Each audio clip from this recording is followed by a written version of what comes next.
Welcome, শুভ teaching Bangla চ্যানেলে স্বাগতম। WBSSC পরীক্ষার্থীদের জন্য আজকের এই বিশেষ পর্বে আপনাদের সবাইকে জানাই আন্তরিক শুভেচ্ছা। আজ আমি নিয়ে এসেছি নতুন দিগন্ত অনুবাদ অনুষঙ্গ, বিশেষত কালিদাস অংশ নিয়ে একটি মক টেস্ট, যা আপনাদের পরীক্ষার প্রস্তুতিকে আরো এক ধাপ এগিয়ে নিয়ে যাবে। এই কালিদাস সংস্কৃত সাহিত্যের এক উজ্জ্বল নক্ষত্র, তবে রচনার লুকিয়ে আছে অসাধারণ নান্দনিকতা, গভীর দার্শনিকতা ও সাহিত্যিক সৌন্দর্য।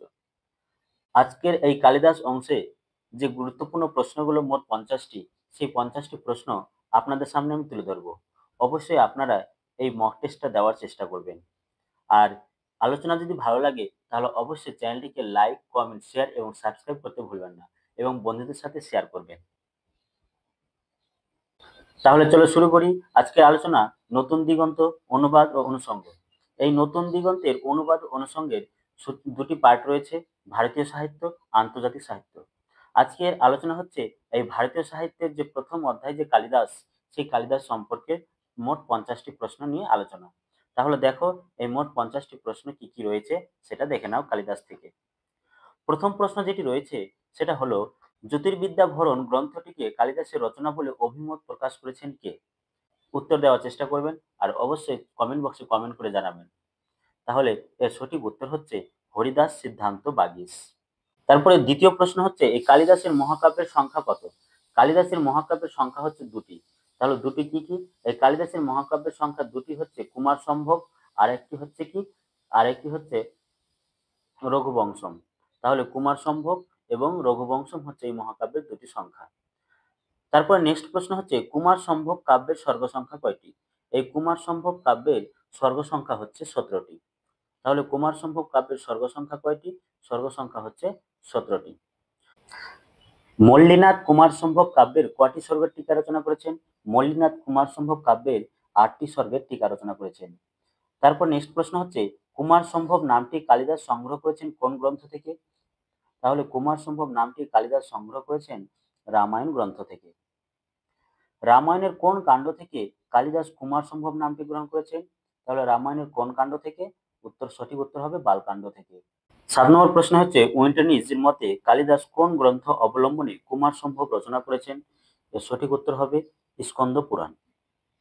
তারপরে 8 নম্বর প্রশ্ন হচ্ছে, কুমার সম্ভব কাব্যের কোন স্বর্গে হিমালয়ের চিত্র বর্ণিত হয়েছে? তাহলে এর সঠিক উত্তর হবে প্রথম স্বর্গে। কুমার সম্ভব কাব্যের কোন স্বর্গে মদন জন্মের ঘটনা আছে? এই কুমার সম্ভব কাব্যের কোন স্বর্গে মদন জন্মের ঘটনা আছে? তাহলে এর সঠিক উত্তর হবে তৃতীয় স্বর্গে। তাহলে কুমার সম্ভব কাব্যের কোন স্বর্গে মদন জন্মের ঘটনা আছে? তৃতীয় স্বর্গে। তারপরে প্রশ্ন হচ্ছে, কুমার সম্ভব কাব্যের কোন স্বর্গে রতি বিলাপ আছে? তাহলে কুমার সম্ভব কাব্যের কোন স্বর্গে রতি বিলাপ আছে? চতুর্থ স্বর্গে রতি বিলাপ আছে। কুমার সম্ভব কাব্যের প্রথম স্বর্গের নাম কি? কুমার সম্ভব কাব্যের প্রথম স্বর্গের নাম হচ্ছে উমৎপত্তি। তাহলে কুমার সম্ভব কাব্যের প্রথম স্বর্গের নাম হচ্ছে উমৎপত্তি। কুমার সম্ভব কাব্যের দ্বিতীয় স্বর্গের নাম কি? কুমার সম্ভব কাব্যের দ্বিতীয় স্বর্গের নাম হচ্ছে মদনাগমন। কুমার সম্ভব কাব্যের তৃতীয় স্বর্গের নাম কি? কুমার সম্ভব কাব্যের তৃতীয় স্বর্গের নাম হচ্ছে মদন মোহন। তাহলে কুমার সম্ভব কাব্যের তৃতীয় স্বর্গের নাম কি? মদন মোহন। তারপরে 14 নম্বর প্রশ্ন হচ্ছে, কুমার সম্ভব কাব্যের চতুর্থ স্বর্গের নাম কি? কুমার সম্ভব কাব্যের চতুর্থ স্বর্গের নাম হচ্ছে রতি বিলাপ। কুমার সম্ভব কাব্যের পঞ্চম স্বর্গের নাম কি? কুমার সম্ভব কাব্যের পঞ্চম স্বর্গের নাম হচ্ছে পার্বতী তপ ফলদয়। কুমার সম্ভব কাব্যের ষষ্ঠ স্বর্গের নাম কি? এই কুমার সম্ভব কাব্যের ষষ্ঠ স্বর্গের নাম হচ্ছে উমা প্রদান। কুমার সম্ভব কাব্যের সপ্তম স্বর্গের নাম কি? কুমার সম্ভব কাব্যের সপ্তম স্বর্গের নাম হচ্ছে উমা পরিণয়। কুমার সম্ভব কাব্যের অষ্টম স্বর্গের নাম কি? এই কুমার সম্ভব কাব্যের অষ্টম স্বর্গের নাম হচ্ছে উমা শঙ্কর বিহার। যে সঠিক উত্তর হবে কি? উমা শঙ্কর বিহার। তারপরে 19 নম্বর প্রশ্ন হচ্ছে, শিল্পিত বাগবৈভব কুমার সম্ভবে শ্রেষ্ঠ সম্পদ উদ্ধৃতিটির বক্তা কে? উদ্ধৃতিটির বক্তা হচ্ছে করুণা সিন্ধু দাস। কে বলেছেন কুমার সম্ভব কাব্যটির বিষয় ডোমেস্টিক, অর্থাৎ সংসারী মানুষ ঘটিত? এর সঠিক উত্তর হবে সুকুমার সেন। কুমার সম্ভব কাব্যের প্রাচীনতম টিকাকার কে? তাহলে প্রাচীনতম টিকাকারের নাম হচ্ছে অর্জুন গিরি। কুমার সম্ভব ব্যাখ্যা গ্রন্থটি রচয়িতা কে? কুমার সম্ভব কাব্য ব্যাখ্যা গ্রন্থটির রচয়িতা হচ্ছে বৃহস্পতি মিশ্র। তারপরে 23 নম্বর প্রশ্ন হচ্ছে কুমার সম্ভব পুংসবনী গ্রন্থটির রচয়িতাকে। কুমার সম্ভব পুংসবনী গ্রন্থটির রচয়িতা হচ্ছে, তাহলে সঠিক উত্তর হবে গঙ্গাধর শাস্ত্রী। তারপরে কুমার সম্ভব দীপিকা গ্রন্থটির রচয়িতাকে, তাহলে সঠিক উত্তর হবে কি কবি নারায়ণ। রঘুবংশম কাব্যের সর্গসংখ্যা কয়টি? রঘুবংশম কাব্যের সর্গসংখ্যা হচ্ছে 19টি।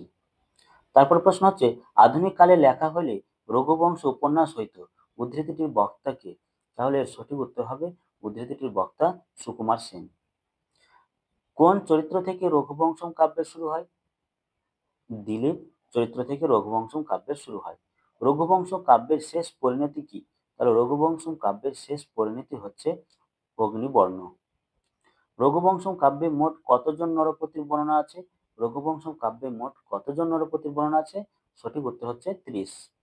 সূর্যবংশের আদি পুরুষ কে? সূর্যবংশের আদি পুরুষ হচ্ছে ব্রহ্মা। কুমার সম্ভব কাব্যের সঞ্জীবনী টিকার রচয়িতা কে?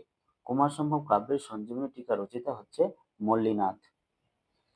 32 নম্বর প্রশ্ন হচ্ছে মেঘদূতের মূল নাম ছিল মেঘ সন্দেকা, একথা কে বলেছিলেন? একথা বলেছেন সুকুমার সেন। বল্লভ দেবের মতে মেঘদূত কাব্যের শ্লোক সংখ্যা কত? 113টি। মল্লিনাথের মতে মেঘদূত কাব্যের শ্লোক সংখ্যা কত? মল্লিনামের মতে মেঘদূত কাব্যের শ্লোক সংখ্যা হচ্ছে 117টি। মেঘদূত কাব্যের তিব্বতী পাঠের শ্লোক সংখ্যা কত? তিব্বতী পাঠের শ্লোক সংখ্যা হচ্ছে 117টি। মেঘদূত কাব্যের সিংহলী পাঠের শ্লোক সংখ্যা কত? সিংহলী পাঠের শ্লোক সংখ্যা হচ্ছে 115টি। বিদ্যাসাগর মহাশয় কত সালে মেঘদূত সম্পাদনা করেন? বিদ্যাসাগর মহাশয় তাহলে কত সালে মেঘদূত সম্পাদনা করছেন? সঠিক উত্তর হবে 1869 সালে। মেঘ সৌদামিনী গ্রন্থটির রচয়িতা কে? তাহলে মেঘ সৌদামিনী গ্রন্থের রচয়িতা হচ্ছে কে? মকরন্দ মিশ্র। তাৎপর্য দীপিকা গ্রন্থের রচয়িতা কে? তাৎপর্য দীপিকা গ্রন্থের রচয়িতা হচ্ছে শ্রী হরি গোস্বামী। মেঘদূত বৃত্তি টিকার রচয়িতা কে? মেঘদূত বৃত্তি টিকার রচয়িতা হচ্ছে সময় সুন্দর।